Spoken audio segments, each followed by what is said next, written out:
For which values of x naught, a, b, c, or d, does limit as x goes to x naught of f of x exist?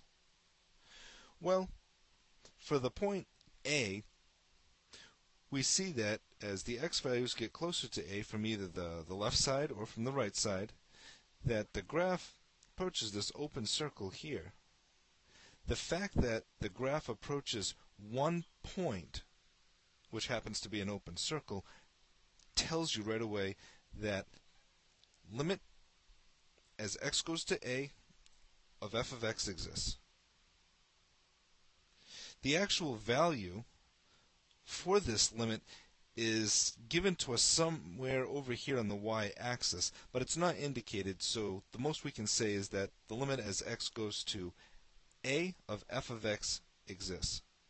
We might also add that it doesn't matter whether the function is defined with a closed circle or not defined with an open circle, as long as the graph approaches some fixed point on the graph.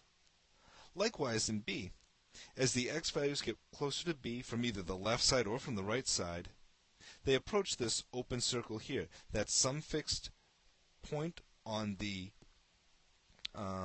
graph, and again we don't happen to know what it is, but just the fact that the graph on the left and right side go toward the same place indicates that the limit as x goes to b exists.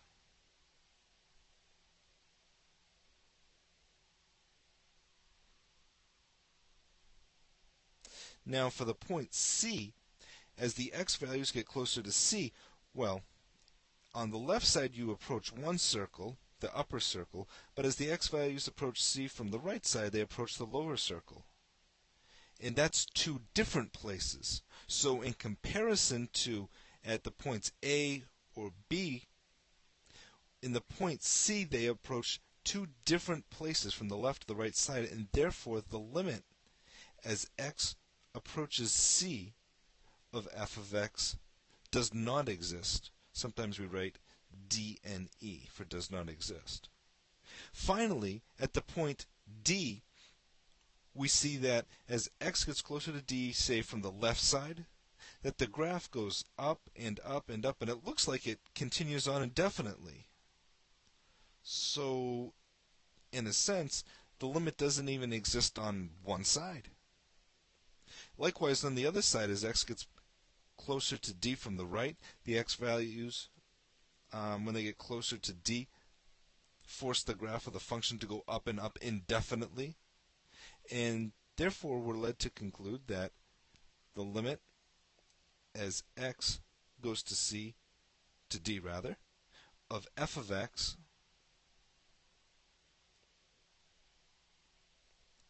does not exist.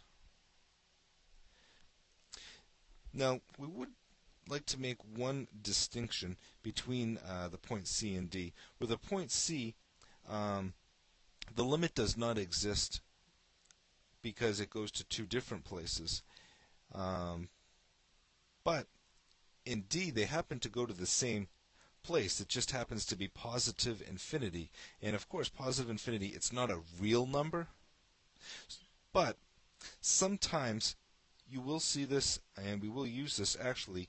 They write positive infinity as opposed to DNE for the point x equals D, just to let you know that the graph goes up and up and up indefinitely. Again, the limit does not exist, but by writing positive infinity, we're kind of indicating in which way it does not exist.